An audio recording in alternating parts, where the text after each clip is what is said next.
Hello and welcome to the ChannelOne Newsroom from our studios at number 5 Ola Hansen Lane at Tesano in Accra. I am Umaru Sanda Amadou. Coming up,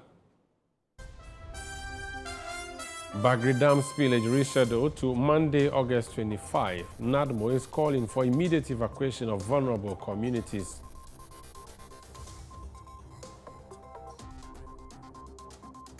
Twelve NDC aspirants set to vie for Tamale Central constituency seat after close of nominations. The number so far is 14, and out of that, we've been told to have formally written to decline their intention to contest for the Tamale Central by-election. So far, we are having 12, even though 14 in our book. Doma Traditional Council in the Bono region sets up task force to combat illegal logging in forest reserves. As you may be aware by now, our forests have been besieged by criminal elements who wantonly harvest all species of timber, no matter their age or size. The Pemensu Forest and that of Kwayabibrim in the Doma Enclave have not been. 8 persons arrested, machines seized in crackdown on Galamsey in Echimamponia in the Ashanti region. As you can see, all the environment around the Ofen River have been destroyed and disturbed. No proper ecosystem can exist here again. All the biodiversity in the river, along the river, and the river, River Ofen watershed have been all destroyed and disturbed by these illegal miners.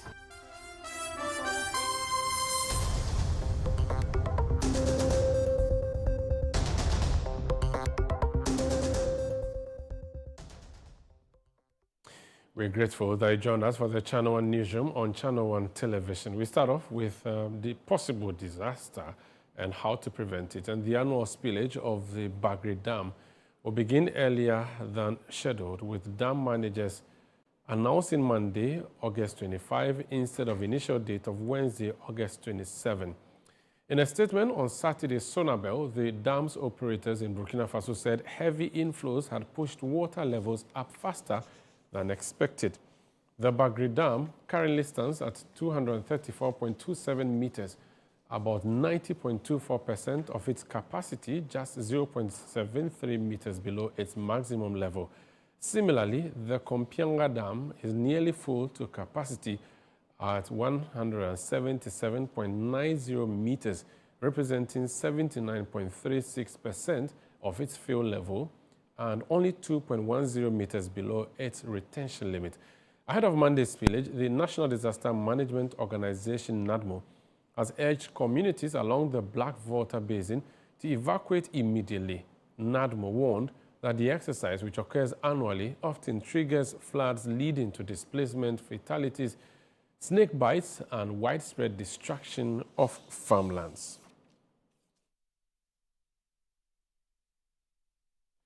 To some politics now, and at the close of nominations on Sunday, 14 candidates picked forms to contest the Tamale Central constituency, with 2 later withdrawing from the race. These are all from the National Democratic Congress, NDC. This leaves 12 aspirants, 3 females and 9 males, who are expected to complete and file their nomination forms on Thursday, August 28, which is particularly this year. Now, ChannelOne News' Northern Regional correspondent Shawana Yusuf has been following this story and has this more for us. The by-election follows the tragic death of the former Member of Parliament for Tamale Central, Dr. Ibrahim Mohammed Murtala, who died in a helicopter crash along with 7 others. Although several names had been circulated on social media prior to the opening of nominations, most of those personalities did not eventually enter the race. Speaking at the close of nominations, the NDC Deputy Northern Regional Secretary, Ziblim Saka, attributed the withdrawal to the large number of aspirants who picked forms on the first day. The number so far is 14, and out of that, we've been told to have formally written to decline their intention to contest for the Tamale Central by-election. So far, we are having 12, even though 14 in our books. And I'm sure because of the high number and the public cry, that's why most people are not coming back to pick again.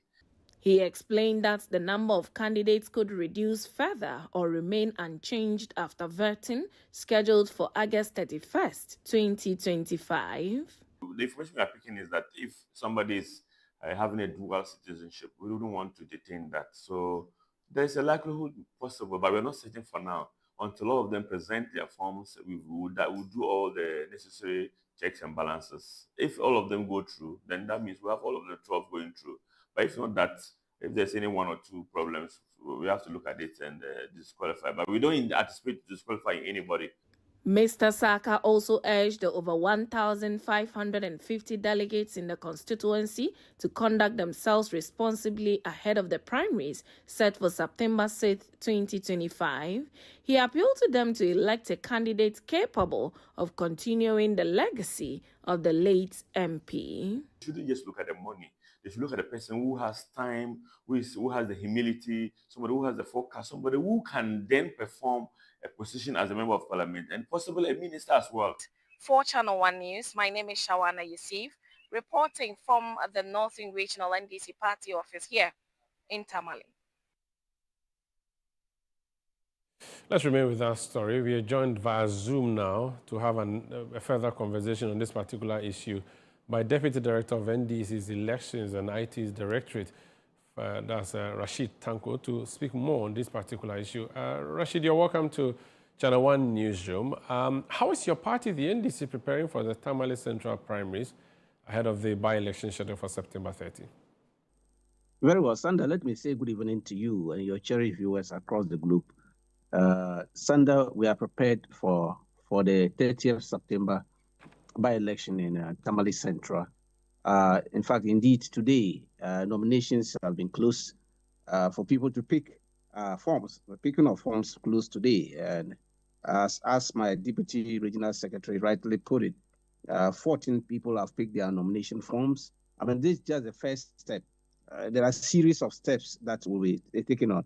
We'll now wait on 28th, which is Thursday, 28th August, to see among the 14 who submit his or her form to formally give meaning to the picking of the nomination. The fact that you pick nomination is just a step. I mean, if you don't file your nominations, then you are out of the race.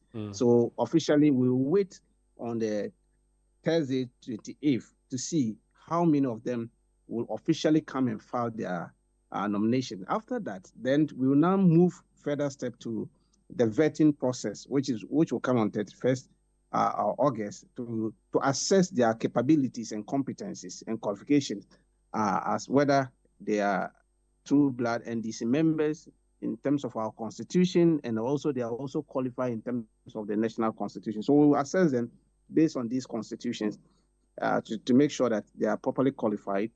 And then the people who are qualified through the vetting will now be subjected to the balloting, after which then we now have the election on the 6th. 14 is a very high number, isn't it? Many people are alarmed by that.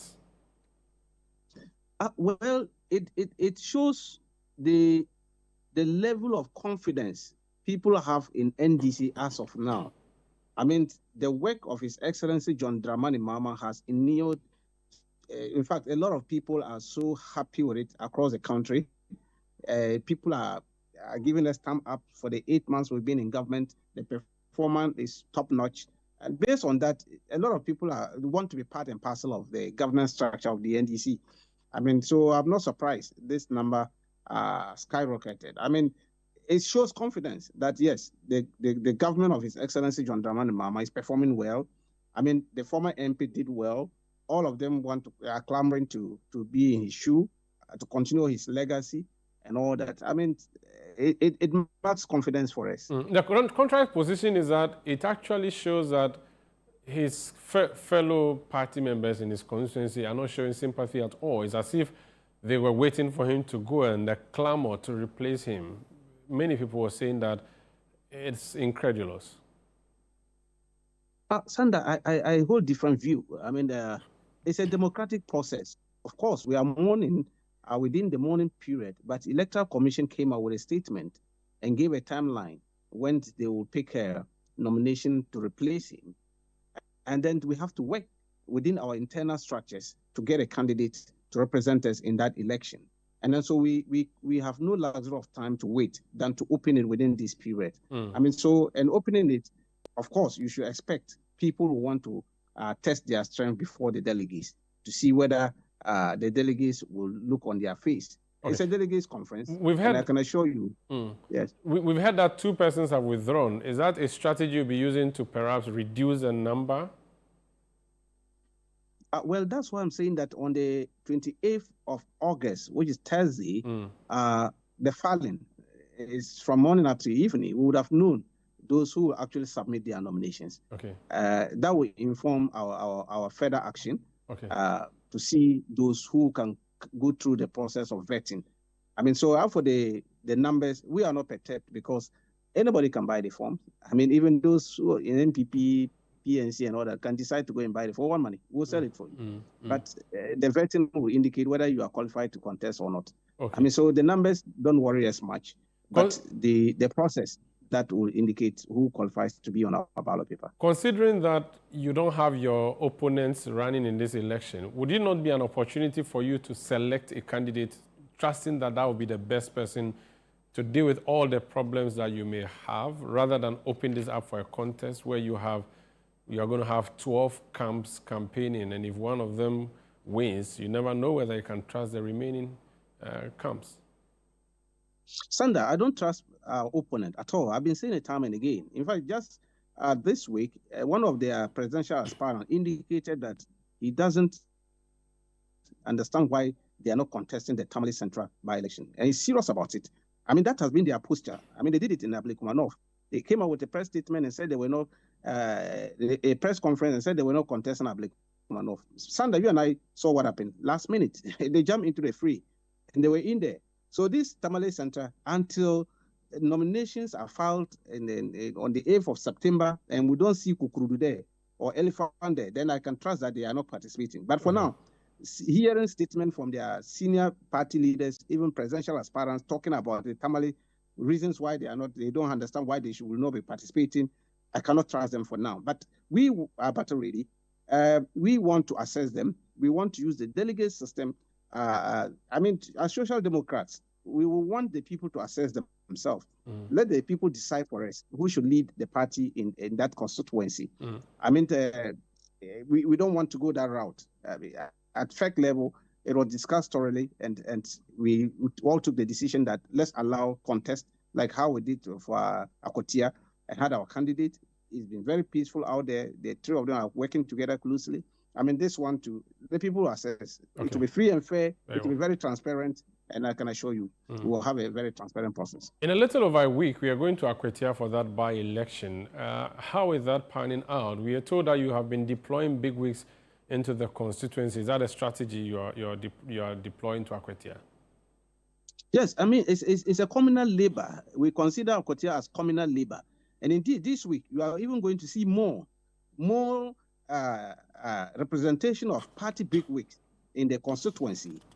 We are not going to relent on in that area. We are going to make sure that we sell the good work of His Excellency John Dramani Mahama to the good people of Akwetia and let them know that, look, they need to be part and parcel of the reset agenda. In fact, it's a necessary need for them. They must be part and parcel of it because other constituencies are enjoying it. And so this week, you will see party bigwigs in government and in the party area. Everybody is going to swarm in their constituency around so that to make sure that we sell the good news to them and protect the interests of the party on the 2nd of September, because we are expecting a massive win for Lawyer Badiako. That is what we are expecting to do. We want to hand MPP a heavy defeat over there. Very well. And they will get to know that we are ready for battle come September 2nd. Very well. Thank you so much for speaking to us. That's Rashid Tanko. He is Deputy Director of Elections for the National Democratic Congress. And now let's talk about someone who is in Akwetia, a party bigwig. The Chief of Staff, Julius Debra, has reiterated government's commitment to ensuring a free and fair election in the upcoming Akwetia by-election scheduled for September 2. He gave the assurance during a courtesy call on the Chief of Achim Wenchi, where he also introduced and campaigned for the NDC parliamentary candidate.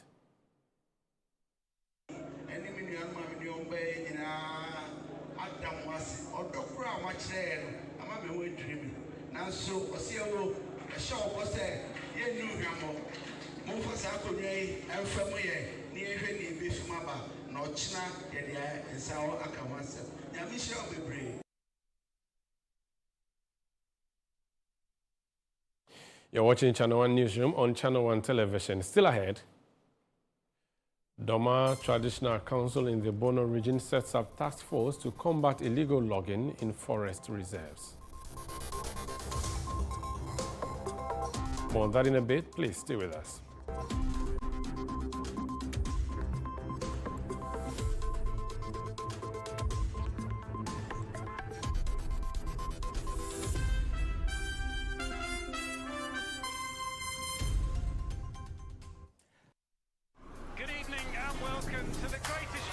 This is a people's game.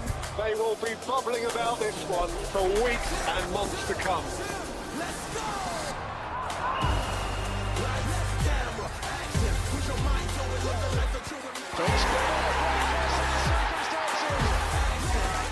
It's on SuperSport all season long. Pay your subscription today. Dial *759#. Available on DSTV and GoTV. In Ghana, West Africa, the mornings are somewhat, if not for the perfect companion. What a good day to start. Another day.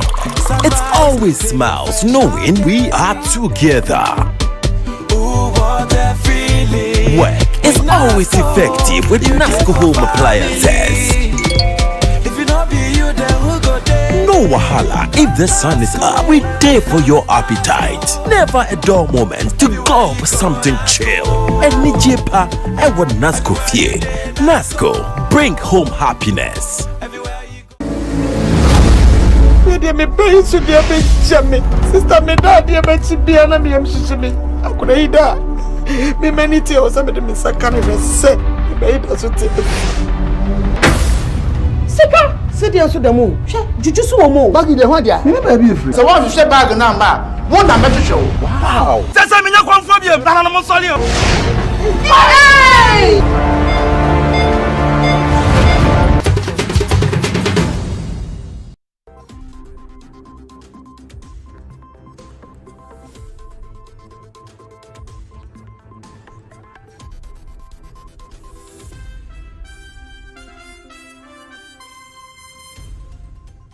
You're welcome back. Now, illegal logging continues to endanger large portions of the Mpampesu and Kwaibibrem forest reserves in the Doma Central Municipality of the Bono region. Despite years of interventions to stop the destruction, persistent efforts to address the menace have so far yielded little success, leaving vast sections of the reserves badly depleted.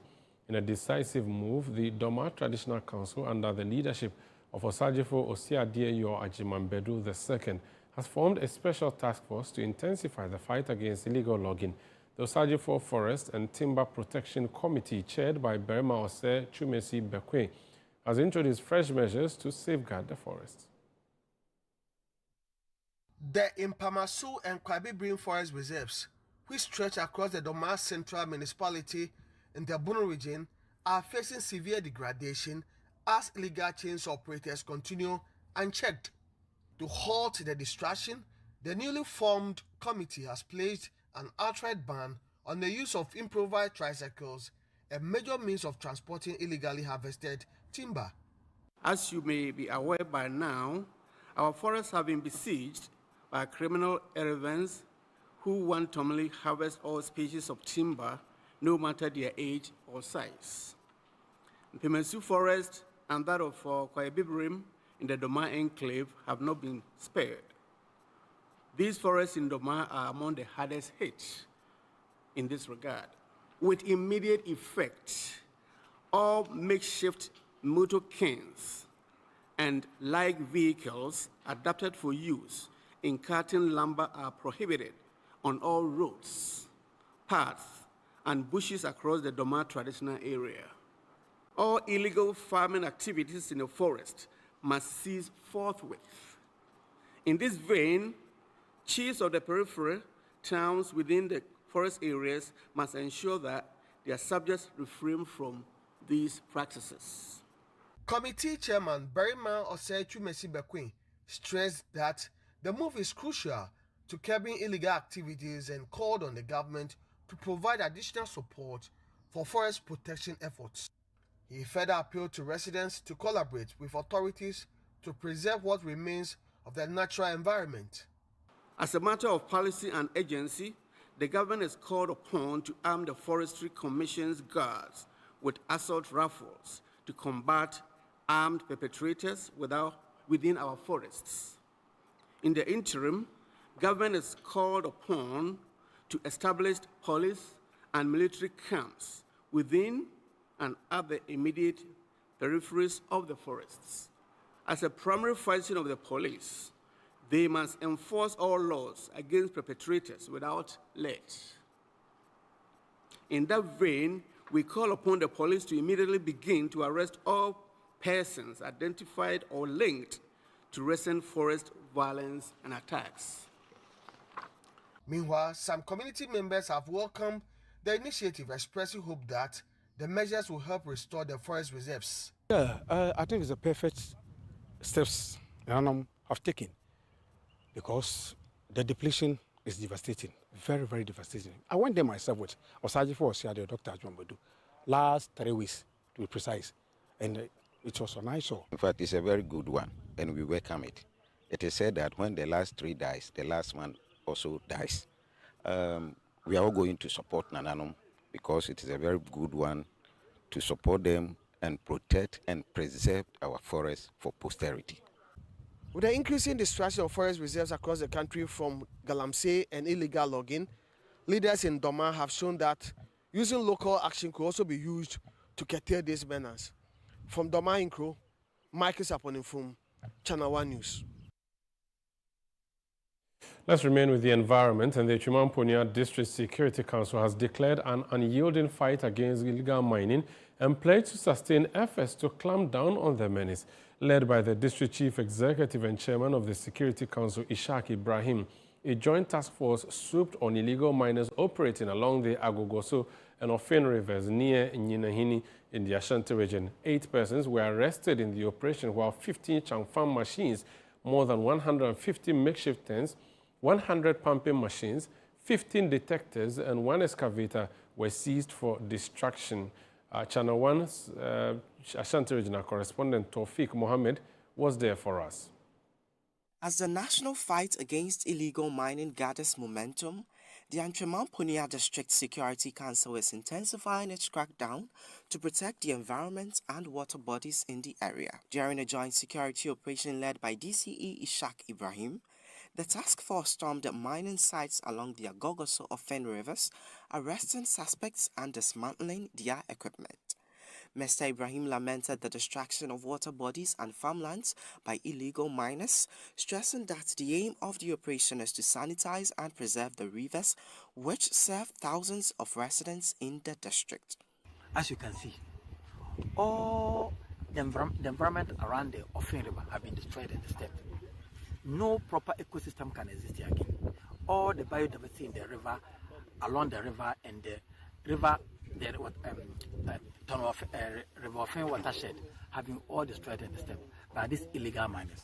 So today we started official operation to ensure that nobody, no miner who is into illegal mining get access to destroy our water bodies and environment around us. He cautioned illegal miners to desist from their activities and urged residents to support the campaign to rid the district of the menace. Whenever we come, any equipment at the site will be destroyed. Those that we can move out to the police station will be moved out to the police station. But those we see, we can't move them out. That's why we are destroying them. To serve a deterrent to the others who are working around the Ofin body, who are doing illegal mining in the district, should take note and move out before we get to their site.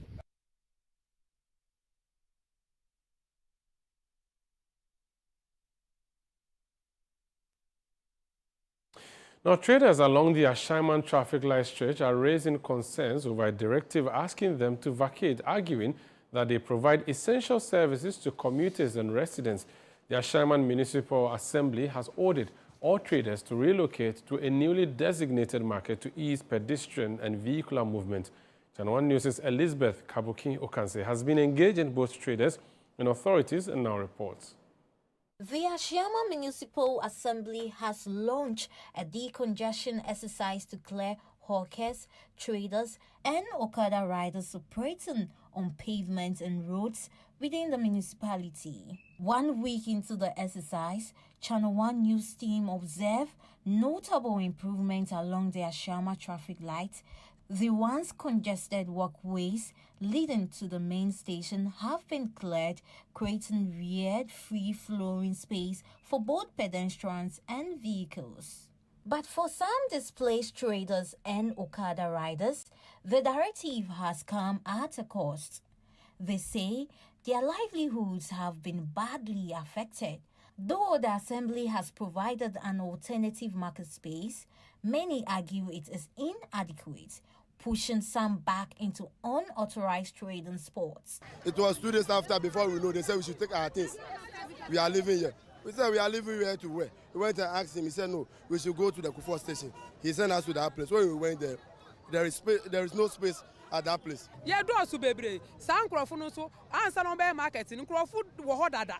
Answer on beti sa stores no. Inti San Crawford no mo dada no. Ah yen ko kan ho no. Ye be ko ho ana. And they are sacking we. We are not going to allow anybody to intimidate us. We the Okada people, we are not going to allow anybody to intimidate us from Monday going.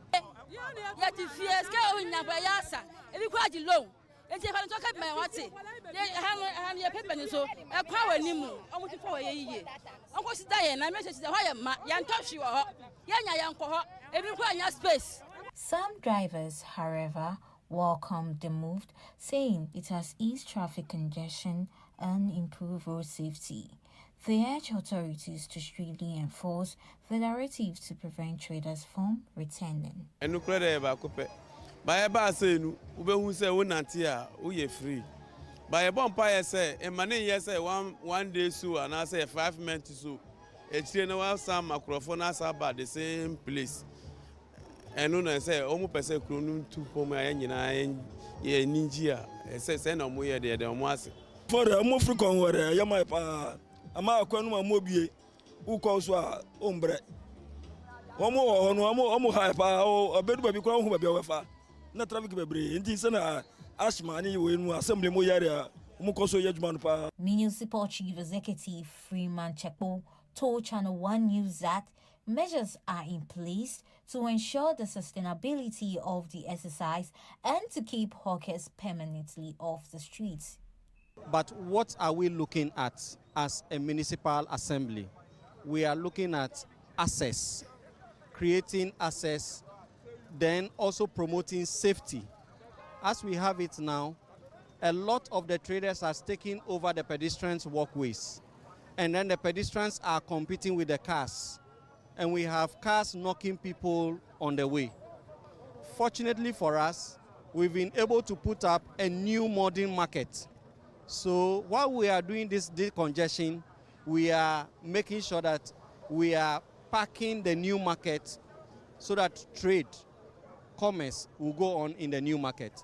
Meanwhile, traders who have moved to the designated market complain of low sales and appeal to the assembly to set up public education and enforcement to encourage customers to patronize the new facility. Market, ye problem in yani say, Omro Maba. Nipombe to ade no mo infa. Nipombe to ade no mo infa. Entity say abanim bode wuro yie. Say Ashama nyina so mabue new market wa ha. Na manfo nya kombe to ade. Ade ne say near what traffic. Ba mu pese yam bra Kufuor station ye beton ade. Se say ya ba nso nkrofo ba ya genu ma ya cabbage ya carrot. Jene na ese ya kan ko na da so. Since Tuesday me ba ha. Bag ba kopo minto bi. De bia mi faka na ma betena ha. Minton ade bia na masa sori akofie. Eno so na egusu na bebi ede ya be hyenso. Nipa twom nso obi antohwe.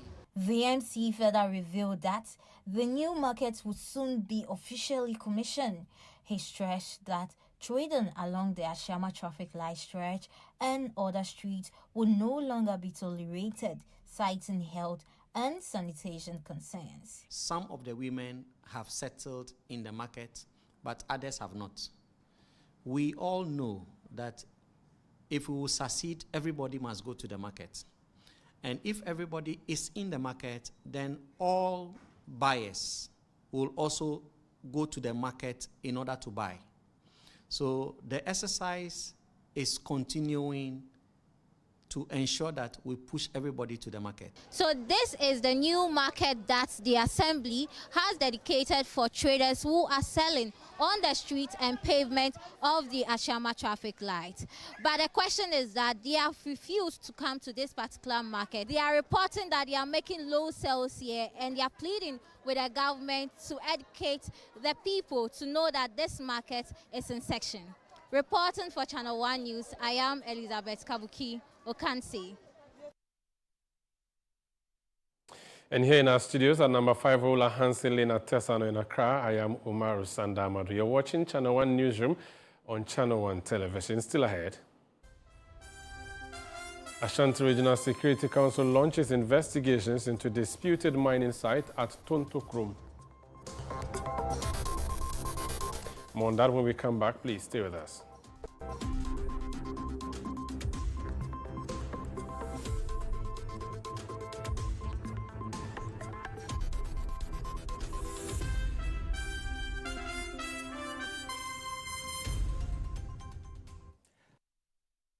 Hey Ghana, so you people know Miss Brother once more. If you it's your boy. Kill them all. But this time, I'm not only killing mosquitoes, I am killing the grades. See? This wouldn't have been possible if I didn't have the perfect mosquito-free atmosphere. Thank you, Out Insecticide. And yeah, Out Mosquito Pearl. For a mosquito-free atmosphere, trust Out to... You are not serious. Out Insecticide. So ya boa, faha.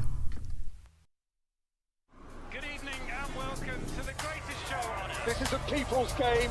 They will be bubbling about this one for weeks and months to come.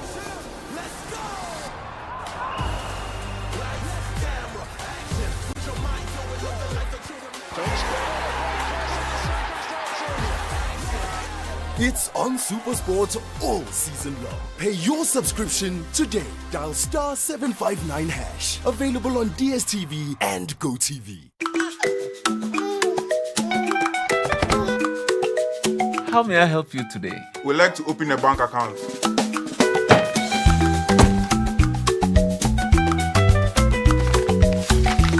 Sign here, sign here, sign here, and here. And now you draw direction to your house. I need your thumbprint. And I'll need your birth certificate too. No, I need the original. A lot has changed since you banked like this. So have we. We've made it easier than ever to open an account online and bank on the go through our mobile app, online banking, and more. EcoBank, a better way to bank your way. Sign here, and here. EcoBank, the Pan-African Bank.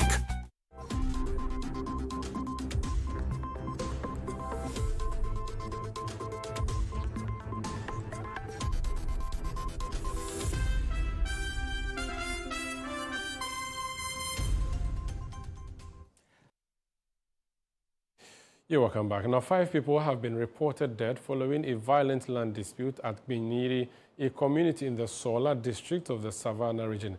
According to District Chief Executive Sekina Saka, 3 others are in critical condition, while 6 sustained various machete wounds in the clash over a parcel of land. Heavy security has since been deployed to the area to restore calm. He is the District Chief Executive for Sola, Sekina Saka, speaking to Channel One News on this matter.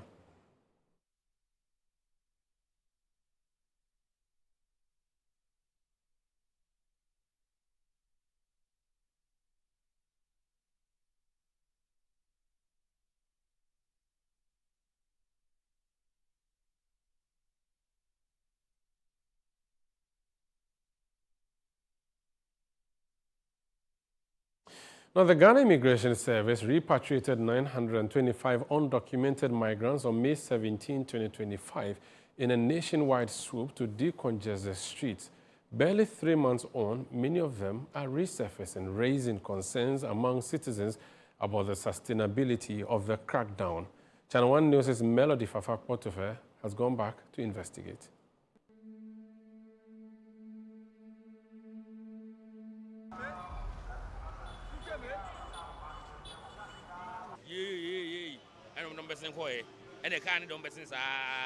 At about 6 a.m. on May 16, 2025, officers of the Ghana Immigration Service swept through major streets of Accra. Operation Get Off the Street.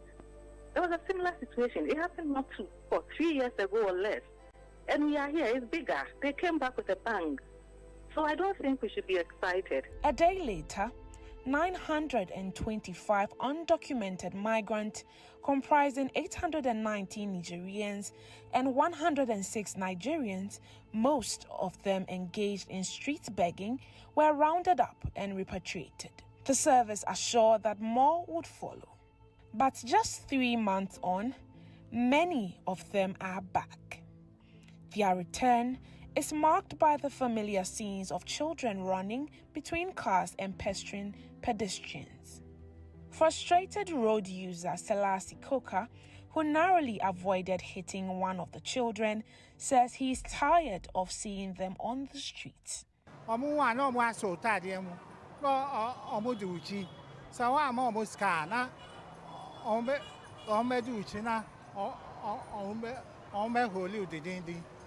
Mami phone omu to me yeah we now wa share pure tapu.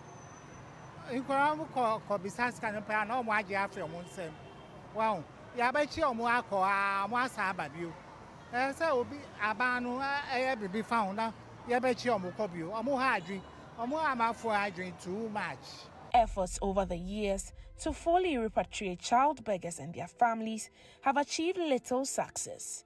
Experts point to regional insecurity and instability in the Sahel as major push factors. We cannot take care of our own people.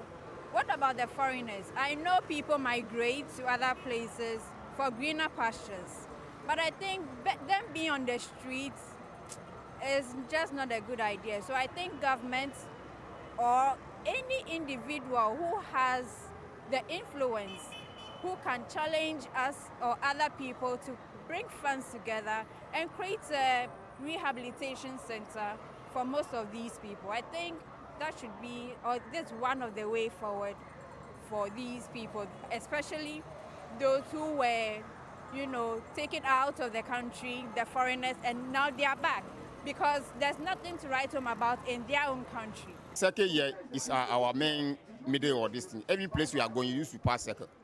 If you are passing the circle, you see the people are begging. They are holding your dress. Maybe you dress, you are going to work, and they are holding. Sorry to use this word. If they are going to private safe, they go inside the rubber and then they touch it, they throw it away. They sit any place, they eat, they leave the rubbish over there. They dump the. See, things they are doing over there is not fine. But we are seeing you going up and down. But then the child people, they came back again. So Mayor, please, this is your court. So what are you doing now? We are watching you. Right now, I just saw them around. I was like, haven't they gone back to where they are supposed to be?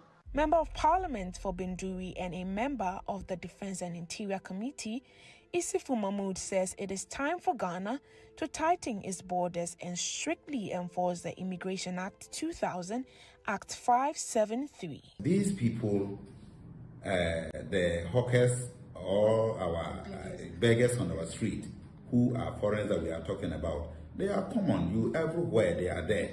And so the laws are there. It comes back to the issue of enforcement. And so we should not allow the state agency who is responsible to ensure that these street hawkers are not fined. 3 months in and they are back on the street. Citizens are asking, what is the way forward? How best can we tackle this menace? Citizens are further calling that stringent measures to be taken to ensure that these beggars are taken off the streets. Reporting for Channel One News, Melody Fafa Portofeu. Now, the Ashanti Regional Security Council has launched investigations into the ownership of a disputed mining site at Tontokrom in the Amansia South District, where tensions persist between residents and Asanko Gold Mines Limited. During a visit to the site, the council tasked the Minerals Commission and the Environmental Protection Agency to probe the root cause of the long-standing conflict while urging calm among residents. For years, youth in the area have clashed with Asanko Gold Mines, which accuses them of encroaching on its legally acquired concessions. In 2024, violence erupted between locals and private security guards protecting the company's concession, leading to the deaths of 3 people. Recently, residents raised concerns about the alleged deployment of military personnel by the mining firm, vowing to resist any such move. The site, still at the center of the dispute, continues to attract illegal mining activities by some youths. The Ashanti Regional Minister, who led the Security Council delegation, appealed for calm and directed that persons below 18 years be barred from the mining site. Anyone who is below the age of 18 is not expected to be involved in any form of labor whatsoever. Yes, so chairman and assemblyman, as a matter of urgency, they all have to leave the site. Yes, the second issue has to do with the abandoned pits that were around. As a matter of urgency, let's cover them up because they may serve as death trap. He assured that the council will engage all stakeholders to find a lasting solution to the dispute. Hopefully by Tuesday or Wednesday, we would have a first meeting with the community leaders, the reps from Asanko, the rep from Mincom, and the rep from EPA. I have clearly stated what, as a government, we can do. Opinion leaders and residents of Tontokrom are calling on the government to intervene to address the long-standing tension between the community and Asanko Mines Limited. The residents are also calling on the government to provide sustainable mining avenues for the teeming youth in this community. Hafiz Tijani, Channel One News, Tontokrom.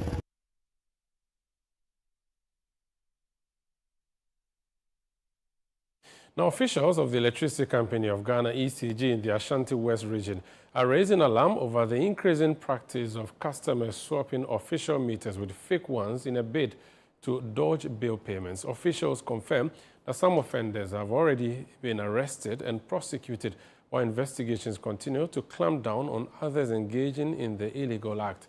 Channel One News' Ashanti Regional Correspondent Doris Lonta has more. For years, ECG has battled revenue losses from customers deliberately evading bill payments. Although the company rolled out a smart prepaid metering system to curb the challenge, some customers continue to exploit loopholes by replacing genuine ECG meters with counterfeit ones. Regional authorities describe the situation as deeply troubling, stressing that it threatens the company's revenue mobilization drive. The main meter that they've received from ECG, once there is debt on it, then they throw that meter away and go for these illegal meters. And then they place it there. So lately we've been identifying a lot of foreign or fake meters on the field. Customers who have such meters are a lot. They are a lot. And you see, they've even coined a term for it, assemblyman meter. Despite improved and relatively stable power supply in recent months, ECG Ashanti West says it is scaling up efforts to enhance power supply in the Barikesi enclave, where one of Ghana Water Company's key plants is situated, to guarantee reliable water distribution. Despite people commending us, it doesn't mean we should relent. No, we are still doing more. As we speak, we are undertaking a massive project that will improve power supply to customers within the Barikesi stretch. And this project is only going to benefit ECG. It's also going to benefit Ghana Water, because Ghana Water supplies Greater Kumasi from the Barikesi headworks. Meanwhile, the president of the Federation of Kumasi Traders, Nana Kwesi Prempe, has urged ECG to maintain stable and sustainable power supply to support trading activities across the region. KJTI is an enclosed area, so it always needs illumination. So if there is no power supply, definitely people will not enter into the market, and even those who pass through the market will not see the specific product that they intend buying from our shops. KJT has about 7,203 lockable shops. So if there is no electricity, definitely it affects us. That is why we are pleading with ECG that though there have been some marginal stability, we pray that it should be sustainable so that it will help us. Authorities at ECG Ashanti West have indicated that they will not relent in prosecuting defaulters as part of efforts to improve power supply. Reporting for ChannelOne News, I'm Doris Lonta, Ashanti region.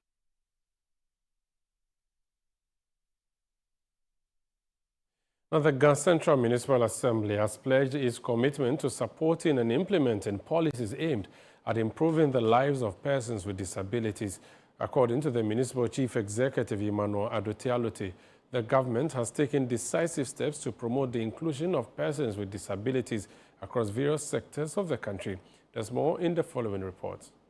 Persons with disabilities are often perceived as a burden on families, society, and even the nation.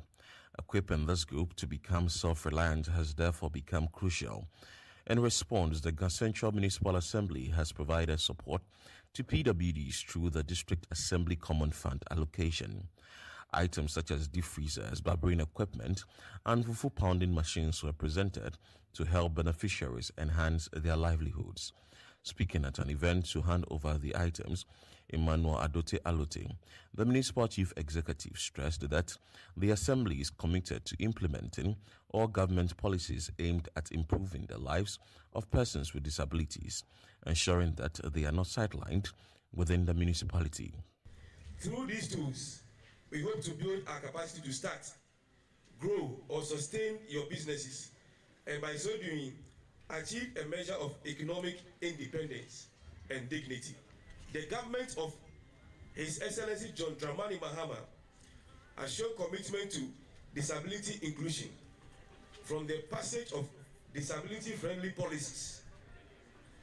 An example is the free tertiary education for all persons with disabilities, to the empowerment of local assemblies to implement programs like this. We are on the right path, but more must be done. Chairman of the Disability Fund Disbursement Committee, Joshua Adi, noted that persons with disabilities contribute about 7% to the country's GDP growth. He stressed the importance of government recognizing and supporting their efforts. Ghana, as we all live in, we have a role to play to contribute to the growth of our GDP. Persons with disability contribute 7% to the GDP growth. Hence, if all other partners contribute for us to achieve the 93% of the GDP growth, and persons with disability does not contribute, we will not get to the 100% we are looking for. Now, the University of Education Winneba UAW has reaffirmed its commitment to improving access for persons with disabilities as part of its new strategic plan. The initiative, which focuses on infrastructure expansion, environmental sustainability, and academic excellence, aims to strengthen inclusion on all its campuses. Central Regional Correspondent Akwesiado has more in this report. Founded in 1992 through the merger of 7 colleges and granted full autonomy in 2004, the University of Education Winneba has grown into Ghana's foremost institution for training educators. Currently, UAW enrolls about 61,000 students. However, authorities say the university is determined to widen access further, particularly for students with disabilities.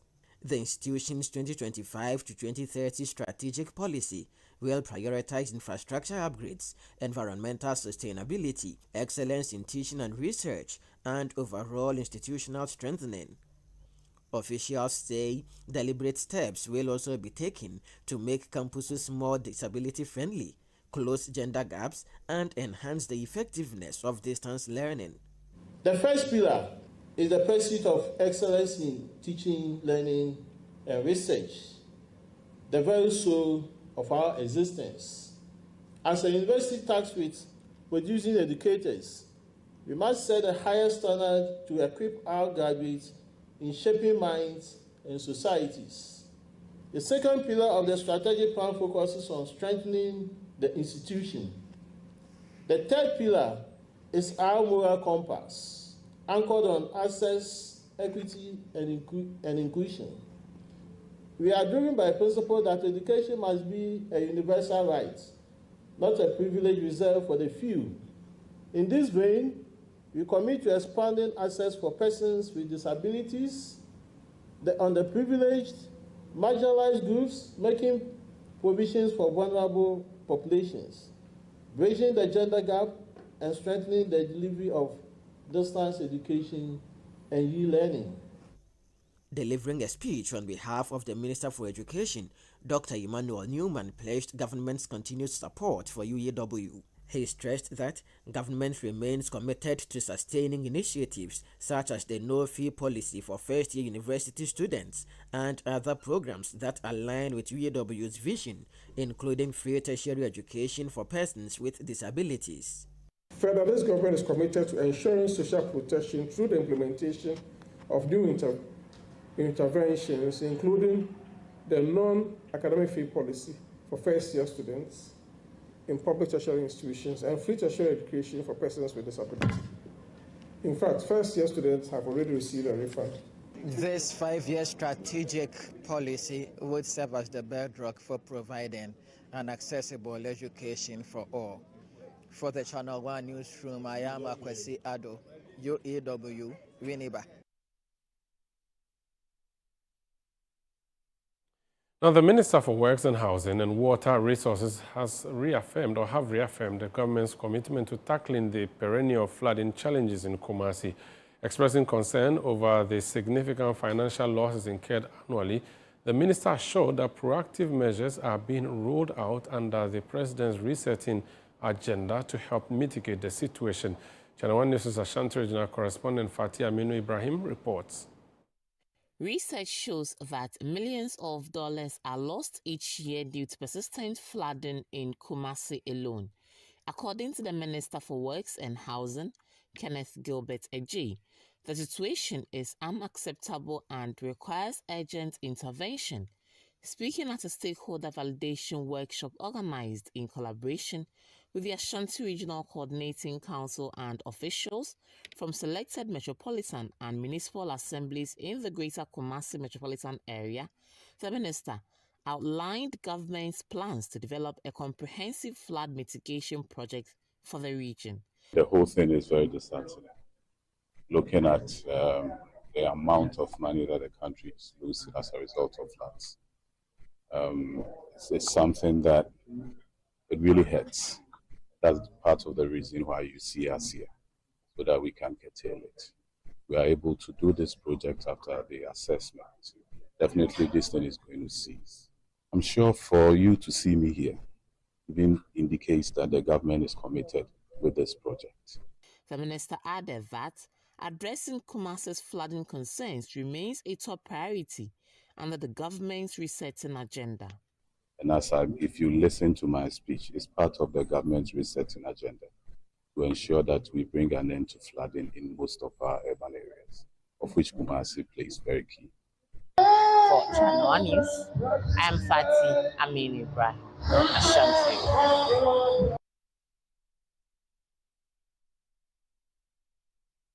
Well, that's how we wrap up on the Channel One Newsroom. Visit our website, channel1news.com, for information on our top stories and more. Subscribe to Channel One TV on YouTube for more exclusive video content from Channel One TV. You can go to the App Store or the Google Play Store and download the CNR app.